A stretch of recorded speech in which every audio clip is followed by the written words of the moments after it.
आज हम देखेंगे क्रायोथेरेपी। तो क्रायोथेरेपी का सिंपल मतलब है कि कोल्ड का यूज़ लेना ताकि कोई भी हमारी जो इंजरी हुई उसके अंदर हम इन्फ्लामेशन या पेन या फिर मसल स्पाज्म कम कर सके।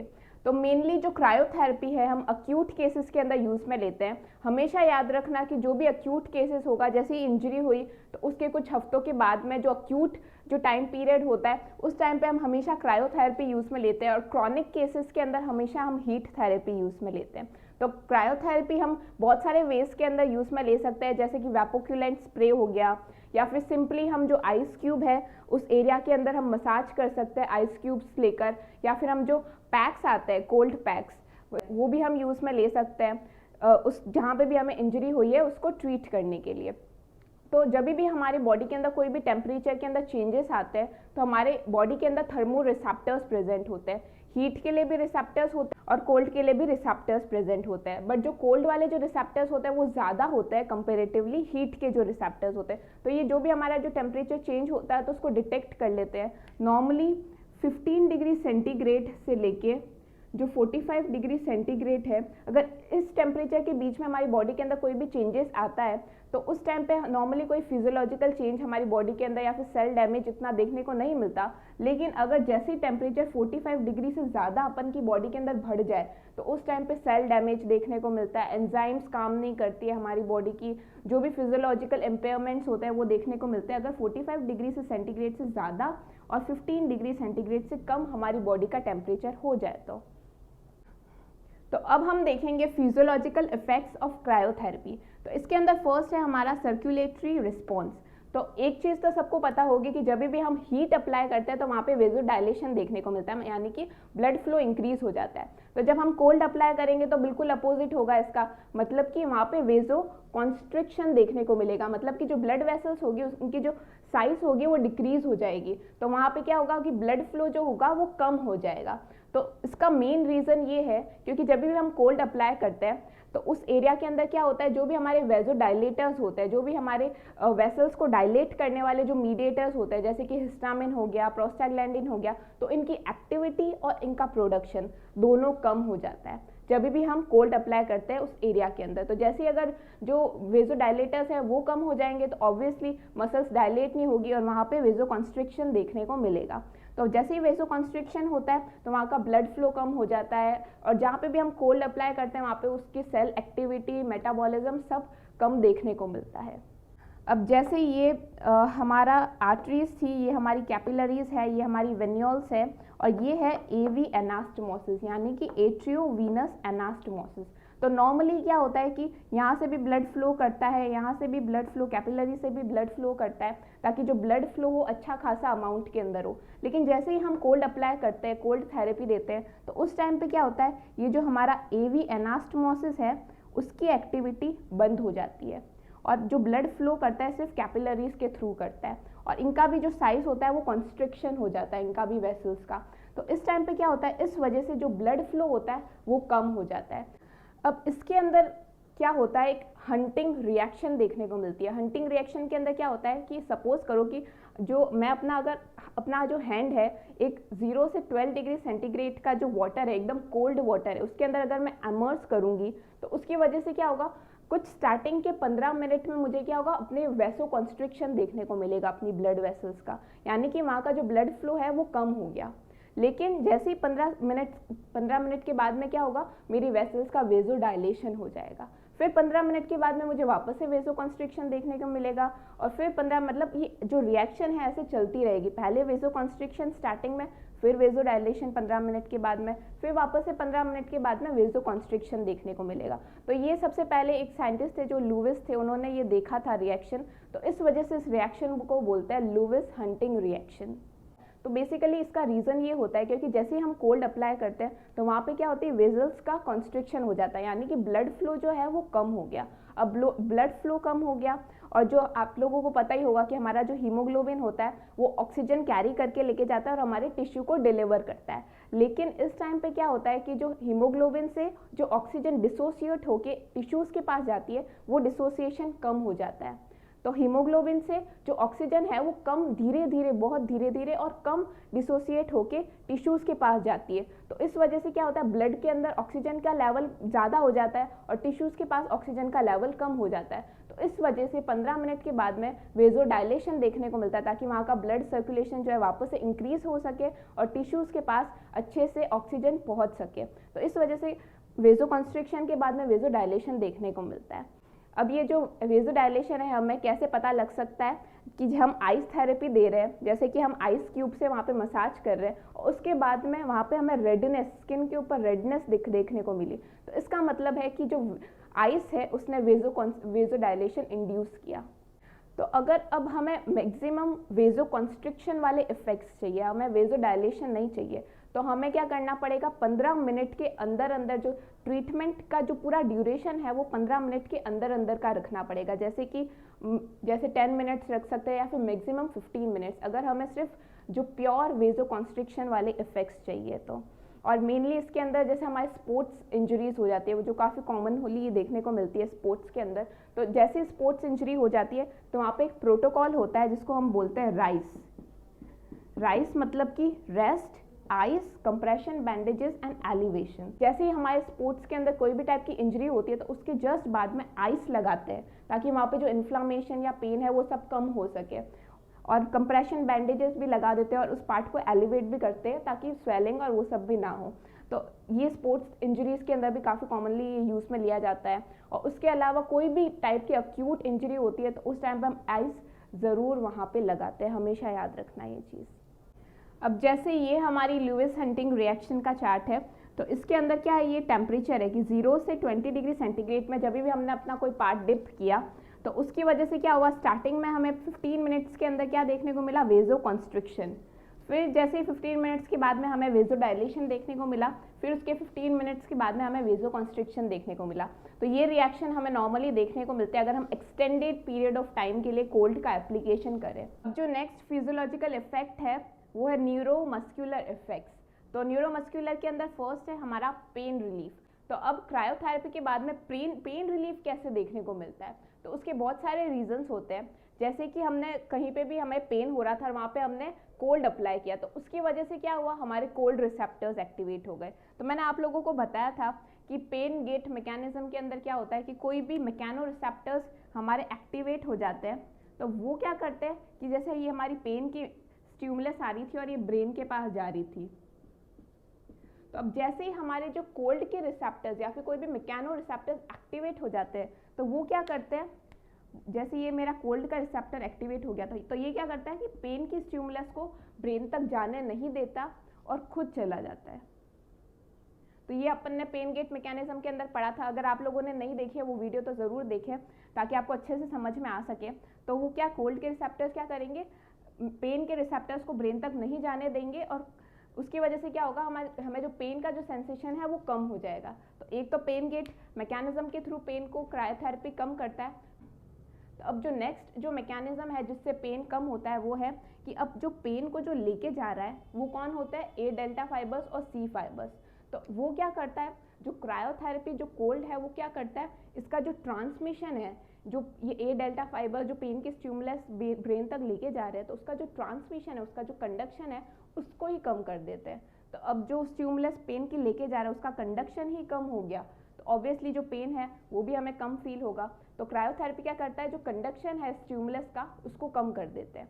और तीसरा रीज़न है कि जो क्रायोथेरेपी जब भी हम यूज़ में लेते हैं वहाँ का जो इन्फ्लामेशन होता है वो भी कम कर देता है क्रायोथेरेपी। और आप लोगों को मैंने ऑलरेडी ये चीज़ बता रखी है कि जो इन्फ्लामेशन के अंदर क्या होता है, बहुत सारे ऐसे मीडिएटर्स रिलीज होते हैं जैसे कि हिस्टामिन हो गया, प्रोस्टाग्लैंडिन हो गया, बहुत सारे प्रोटोन्स होते हैं वो रिलीज होते हैं। तो ये सब क्या करते हैं, हमारी जो पेन की जो नर्व्स होती है उसकी एंडिंग्स को स्टिमुलेट कर देते हैं। अब जैसे ही पेन की एंडिंग स्टिमुलेट हो गई तो वो जाके ब्रेन को पेन का सिग्नल पहुंचाती है। तो इस वजह से जब भी हम कोल्ड अप्लाई करते हैं तो जैसे ही क्रायोथेरेपी हम अप्लाई करते हैं तो वहाँ का इन्फ्लामेशन कम हो जाता है। इन्फ्लामेशन कम होगा तो ये सारे मीडिएटर्स भी अपने आप रिलीज होना बंद हो जाएंगे। तो ये जो पेन की जो नर्व है वो ऑटोमेटिकली कम स्टिमुलेट होगी और अपन को पेन कम फील होगा। तो ये 3 मैकेनिज्म्स होते हैं मेनली जो कि पेन को कम करने में मदद करते हैं।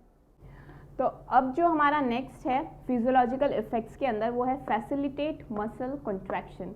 यानी कि क्रायोथेरेपी जब हम यूज़ में लेते हैं तो वहाँ पे जैसे ही हम कोल्ड अप्लाई करेंगे तो वहाँ पे मसल कॉन्ट्रैक्शन को भी वो फैसिलिटेट करता है, वो हेल्प करता है करवाने में। अब वो कैसे करता है, जैसे ही हम कोल्ड अप्लाई करते हैं तो वो क्या करता है, हमारी जो नर्व्स बेसिकली कौन से, अल्फा मोटर न्यूरॉन, तो इसकी क्या करता है, एक्साइटेबिलिटी इंक्रीज कर देता है। और अल्फा मोटर न्यूरॉन क्या करता है, जैसे ये एक्टिवेट हो जाता है तो ये क्या करता है, हमारी मसल को कॉन्ट्रैक्ट करवाता है आगे जाके। तो अगर ये इसकी जो एक्साइटेबिलिटी वही अगर हम इंक्रीज कर देंगे तो वो आगे जाके हमारे मसल को कॉन्ट्रैक्ट करवाएगा। तो इस वजह से जब भी हम कोल्ड को अप्लाई करते हैं तो इसकी जो एक्साइटेबिलिटी है अल्फा मोटर न्यूरॉन की, वो इंक्रीज हो जाती है। और हमेशा याद रखना कि हम जो क्रायोथेरेपी है उन मसल्स को कॉन्ट्रैक्ट करवाने के लिए यूज़ में लेते हैं जिनका कॉन्ट्रैक्शन तो नहीं हो पा रहा जिन मसल्स का, लेकिन उनकी जो नर्व सप्लाई है वो इंटैक्ट है। क्योंकि मैंने आप लोगों को अभी बताया कि ये अल्फा मोटर न्यूरॉन की एक्साइटेबिलिटी इंक्रीज कर देता है। तो अब जब न्यूरॉन इंटैक्ट रहेगी, वो इनर्वेटेड रहेगा मसल, तभी तो फिर उसकी एक्साइटेबिलिटी इंक्रीज करवा के आगे जाके फिर मसल कॉन्ट्रैक्शन देखने को मिलेगा। तो इस वजह से ऐसी मसल्स जिनका कॉन्ट्रैक्शन नहीं हो पा रहा, जो इनहिबिटेड है, बट उनकी जो नर्व सप्लाई है वो इंटैक्ट है, तो ऐसी मसल्स को बेसिकली कॉन्ट्रैक्ट करवाने के लिए हम क्रायोथेरेपी यूज़ में लेते हैं। और मेनली जैसे पोस्ट ऑपरेटिव केसेस होते हैं, यानी कि ऑपरेशन के बाद में अगर उधर की मसल तो जो नर्व सप्लाई है वो तो इंटैक्ट है बट मसल जो है वो कॉन्ट्रैक्ट नहीं कर पा रही, तो ऐसे टाइम पे हम पोस्ट ऑपरेटिव केसेस के अंदर हम क्रायोथेरेपी यूज़ में ले सकते हैं। तो अब जो नेक्स्ट है हमारा वो है डिक्रीज स्पास्टिसिटी। मतलब कि क्रायोथेरेपी जो है वो स्पास्टिसिटी को कम करने के लिए भी मदद करती है। तो स्पास्टिसिटी बेसिकली होता क्या है कि जब भी हमारी मसल की जो टोन है वो बहुत ज़्यादा बढ़ जाए या फिर हमारे मसल को बहुत ज़्यादा सिग्नल्स मिल रहे हैं कॉन्ट्रैक्शन के, तो उस टाइम पे टोन जो होती है वो बढ़ जाती है, तो उसको हम बोलते हैं स्पास्टिसिटी। तो ये क्रायोथेरेपी स्पास्टिसिटी को कैसे कम करवाता है, बेसिकली जो हमारे जो गामा मोटर न्यूरॉन्स होते हैं, गामा मोटर न्यूरॉन्स क्या होते हैं, जो हमारे मसल स्पिंडल होते हैं, जैसे कि ये हमारी मसल है, उसके अंदर मसल स्पिंडल होते हैं जिसको हम इंट्राफ्यूजल फाइबर्स भी बोलते हैं। जो हमारी जो मेन जो बाहर की जो मसल है उसको एक्स्ट्राफ्यूजल फाइबर्स बोलते हैं। तो जो गामा मोटर न्यूरॉन्स होते हैं वो हमारी जो मसल स्पिंडल होती है, हमारी जो मसल स्पिंडल है, तो उसको इनर्वेट करते हैं। और जैसे ही गामा मोटर न्यूरॉन हमारी मसल स्पिंडल को सिग्नल भेजती है तो वो इन टर्न आगे जाके जो हमारी जो मसल है उसको कॉन्ट्रैक्ट करवाती है। तो आप लोग अभी इतना याद रखो कि जो हमारा जो गामा मोटर न्यूरॉन है, तो जैसे ही हम कोल्ड थेरेपी अप्लाई करेंगे तो उसकी वजह से क्या होगा कि हमारा जो गामा मोटर न्यूरॉन है उसकी जो एक्टिविटी है वो कम हो जाती है, हमारी जो मसल स्पिंडल होती है उनकी एक्टिविटी जो कम हो जाती है, तो उसके वजह से इन टर्न जो हमारा जो मसल है वो कम कॉन्ट्रैक्ट करता है और हम जो है स्पास्टिसिटी को डिक्रीज कर सकते हैं। अगर हमें अच्छा खासा स्पास्टिसिटी को कम करना है तो हमें बहुत लंबे टाइम के लिए कोल्ड थेरेपी का यूज़ लेना चाहिए, एटलीस्ट 30 मिनट्स तब कहीं जाके हमें अच्छा खासा स्पास्टिसिटी जो है उस मसल की कम देखने को मिलती है। अब जो नेक्स्ट हमारा इफेक्ट है वो है मेटाबॉलिक इफेक्ट। तो जब भी हम कोल्ड अप्लाई करते हैं तो उसके बाद में क्या होता है, जो हमारा मेटाबॉलिक एक्टिविटीज़ होती है वो सारी स्लो डाउन हो जाती है। हमारी जो भी सेल की एक्टिविटीज़ होती है, हमारी जो भी केमिकल एक्टिविटीज़ होती है वो सारी स्लो डाउन हो जाती है। जो भी हमारी एंजाइम का वर्क होता है वो सब कुछ स्लो डाउन हो जाता है। तो इस वजह से हम मेनली इनको जहाँ पे भी एक्टिव इन्फ्लामेशन है, मतलब कि जैसे ही इंजरी हुई वहाँ पे इन्फ्लामेशन हो रहा है, वहाँ पे सारी जो सेल्यूलर एक्टिविटीज़ है वो इंक्रीज़ हो गई, एंजाइम की एक्टिविटीज़ है वो इंक्रीज़ हो गई, तो उस टाइम पे हम क्या करते हैं, कोल्ड थेरेपी का यूज़ लेते हैं। स्पेशली ये उन केसेस के अंदर ज़्यादा यूज़ में लिया जाता है जहाँ पे कि ऑस्टियोआर्थराइटिस या फिर रेमेटॉइड अर्थराइटिस प्रेजेंट होता है। जैसे कि ये हमारा जॉइंट है तो यहाँ पे ये कार्टिलेज प्रेजेंट है, तो ONE और RA के अंदर क्या होता है कि हमारा जो कार्टिलेज होता है, जैसे ये जो कार्टिलेज है उसका डिस्ट्रक्शन होना स्टार्ट हो जाता है। तो जैसे ही हम वहाँ पे क्या कर सकते हैं, कोल्ड का एप्लीकेशन कर सकते हैं, तो वो क्या करेगा, जो भी एंजाइम्स वगैरह है जैसे कोलेजिनेस को जो हमारा कोलेजन डिस्ट्रॉय करता है, या फिर प्रोटीएज जो हमारा प्रोटीन को डिस्ट्रॉय करता है, तो ऐसी जो भी एंजाइम्स होती है जो उस टाइम पे ज़्यादा एक्टिविटी जिनकी ज़्यादा होती है, तो उस टाइम पे हम कोल्ड अप्लाई कर सकते हैं ताकि इन सब की जो एक्टिविटी है वो कम हो सके। और हम जैसे अगर हम क्रायोथेरेपी देंगे तो वहाँ पे पेन भी कम होगा, अगर इन्फ्लामेशन कम होगा तो वहाँ पे पेन भी कम होगा। तो ऐसी जगहों पे हम क्रायोथेरेपी यूज़ में ले सकते हैं ताकि, क्योंकि वो क्या करता है, मेटाबॉलिक एक्टिविटी जो है वो कम कर देता है। अब नेक्स्ट है हमारा methods of application of cryotherapy, मतलब हम कोल्ड को कैसे कैसे वेराइटीज़ के अंदर हम पेशेंट के ऊपर अप्लाई कर सकते हैं। तो उसके अंदर फर्स्ट है हमारा कोल्ड पैक। अब जो कोल्ड पैक है हम घर के अंदर भी प्रिपेयर कर सकते हैं। सिंपली हम आइस को लेके उसको टॉवल के ऊपर रैप करके फिर हम वहाँ पे जो भी हमें पेन हो रहा है, जहाँ पे भी इन्फ्लामेशन है, वहाँ पे हम रख के वो यूज़ में ले सकते हैं। या फिर कमर्शियली भी अवेलेबल होते हैं कि प्लास्टिक के पैक्स होते हैं जिसके अंदर जेल फिल्ड होती है, जिसको हम फ्रिज में रख के सिंपली 10 मिनट्स के लिए या फिर 30 मिनट्स के लिए तब हम रख सकते हैं और वो फिर बाद में उसको यूज़ में ले सकते हैं। अब जैसे सपोज़ करो कि ये एक पेशेंट था जिसके पैर में या तो OA या फिर कोई भी इंजरी हो गई थी, तो उसकी वजह से हमें यहाँ पे क्रायोथेरेपी यूज़ में लेना था। तो अपन क्या कर सकते हैं, सिंपली उसके ऊपर जो कोल्ड पैक है उस एरिया के ऊपर रख सकते हैं। अब हमेशा याद रखना कि स्किन और कोल्ड पैक जो दोनों डायरेक्ट कांटेक्ट में अगर हो सके तो अवॉइड करना चाहिए, क्योंकि उसके बीच में हमें टॉवल रख देना चाहिए, क्योंकि अगर हम डायरेक्ट कोल्ड पैक को और स्किन के कांटेक्ट में रखेंगे ज़्यादा देर तक तो उसकी वजह से वहाँ पे फ्रॉस्ट बाइट या फिर कोल्ड बर्न होने के चांसेस इंक्रीज हो जाते हैं। तो इस वजह से हमें कोल्ड पैक और स्किन के बीच में हम टॉवल रख सके तो वो रख देना चाहिए, ताकि हम फ्रॉस्ट बाइट को अवॉइड कर सकें।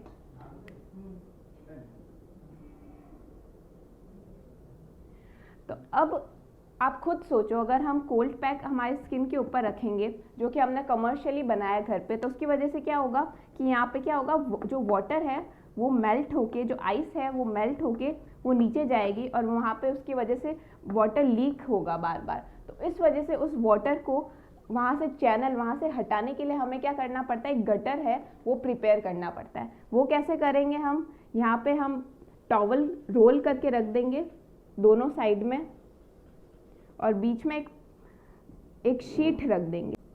तो इसकी वजह से क्या होगा, जैसे ही जो वाटर जो आइस की वजह से जो मेल्ट होकर जो वाटर कन्वर्ट हो रहा है, तो जैसे ही वो वाटर नीचे आएगा तो इस शीट के ऊपर आ जाएगा। अब ये जो शीट है उस वाटर को चैनल कर देगी हम एक कंटेनर के अंदर। हम टेबल के या बेड के नीचे एक कंटेनर रख सकते हैं ताकि जो इसके अंदर जो वाटर अक्यूमुलेट हो रहा है वो डायरेक्ट इस कंटेनर के अंदर आ जाए।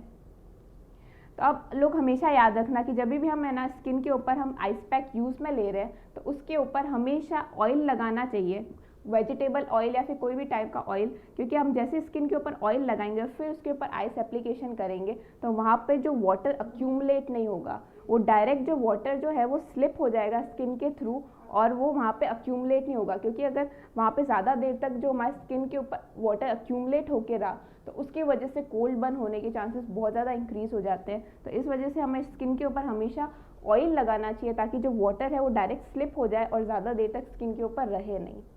अब जो नेक्स्ट मेथड ऑफ एप्लीकेशन है वो है इमर्जन। तो नाम से पता चल रहा है कि हमें इमर्स करना है किसी चीज़ को। तो इसके अंदर क्या करते हैं, ये मेनली हमारे डिस्टल एक्सट्रीमिटीज़ के लिए ज़्यादा प्रेफर किया जाता है, जैसे कि हमारे हैंड या फिर फुट हो गया। तो इसके अंदर क्या करते हैं, कंटेनर लेते हैं, उसके अंदर 50% आइस और 50% वाटर लेते हैं। तो एक कंटेनर लेंगे हम, उसके अंदर वाटर, कोल्ड वाटर और आइस क्यूब्स दोनों होगी प्रेजेंट, और उसके अंदर हम क्या कर देंगे, हमारा जो हैंड या फिर फुट जो भी है वो इमर्स कर देंगे। ये मेनली 10 मिनट्स के लिए यूज़ में लिया जाता है।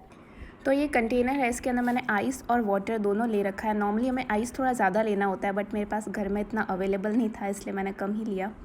तो इसके अंदर जो भी हमें ट्रीट करना है उस पार्ट को डिप करना है और इसको हमें एटलीस्ट 10 मिनट्स के लिए मेंटेन करके रखना है। अगर इस कंटेनर का टेम्परेचर 18 या 16 डिग्री के बीच में है तब तो पेशेंट आराम से टॉलरेट कर लेता है, 10 मिनट्स तक कंटिन्यूसली रख लेता है।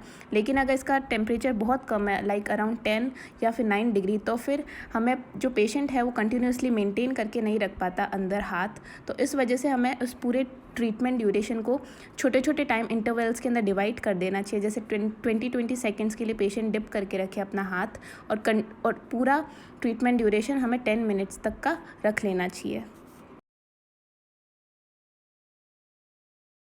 अब जो नेक्स्ट जो मेथड है वो है आइस टॉवल।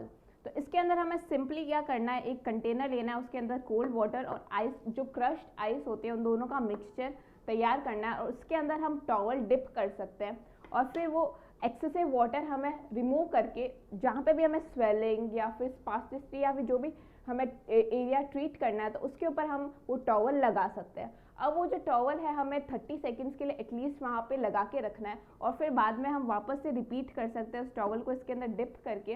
वापस से ये जो साइकिल है एटलीस्ट हम 9-10 बार रिपीट कर सकते हैं ताकि हमारा जो ट्रीटमेंट ड्यूरेशन है वो एटलीस्ट 10 मिनट्स या 15 मिनट्स तक का हो सके। अब जैसे ये मैंने आइस और वाटर का मिक्सचर लिया है तो इसके अंदर मैं क्या करूँगी, एक टॉवल डिप कर दूँगी और जो भी एक्स्ट्रा वाटर होगा वो उसको मैं रिमूव कर दूँगी। एक्स्ट्रा वाटर रिमूव करने के बाद में जो भी मुझे पार्ट ट्रीट करना है उसके ऊपर मैं टॉवल को रैप कर दूँगी। अब इसको हमें 30 सेकेंड्स के लिए मेंटेन करके रखना है उस ट्रीटमेंट पार्ट पे। और अगर उस एरिया के अंदर स्वेलिंग है तो हम पेशेंट को बोल सकते हैं कि आप इसके साथ साथ में मूवमेंट कर सकते हो। अगर हाथों पे है तो हम हैंड का मूवमेंट कर सकते हैं, अगर पैरों में है तो हम टो का मूवमेंट कर सकते हैं, ताकि जो भी स्वेलिंग हो या एक्स्ट्रा फ्लूइड हो वो वहाँ से रिमूव हो सके। और हम इस पार्ट को एलिवेटेड पोजीशन में भी रख सकते हैं, मतलब हम इस पार्ट के नीचे पिलो रख सकते हैं ताकि वो एलिवेटेड पोजीशन में रहे, और साथ में मूवमेंट करा सकते हैं ताकि फ्लूइड वहाँ से रिमूव हो। 30 सेकेंड्स के बाद में हम ये टॉवल हटा के वापस से उसमें डिप कर सकते हैं और वापस से ये साइकिल रिपीट कर सकते हैं। तो 30 सेकेंड्स की हम साइकिल रिपीट कर सकते हैं ताकि हमारा जो ट्रीटमेंट ड्यूरेशन है वो 10 से 15 मिनट्स का हो जाए।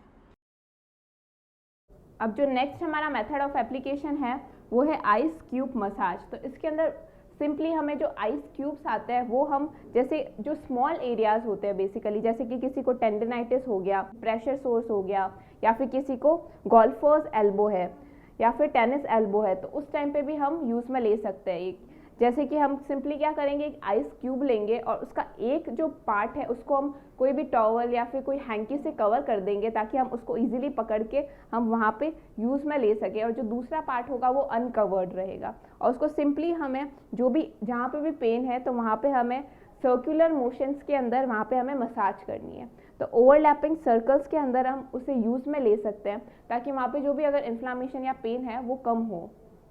आइस क्यूब मेथड घर में यूज़ में लेने के लिए हमारे पास जो ये प्लास्टिक के कप्स आते हैं तो उसके अंदर हम वाटर फिल करके फ्रिज में रख सकते हैं, और फिर जब वो बाद में बर्फ़ जम जाए तो हम उसे यूज़ में ले सकते हैं, जैसा ये मैंने किया है। तो इसके अंदर जब ये बर्फ़ बन जाए तो हम इसके ऊपर का रैपर निकाल के और फिर हम यूज़ में ले सकते हैं। वो मैं आपको बताती हूँ कैसे करना है। अब इसके ऊपर का जो रैपर है वो हमें निकाल लेना है।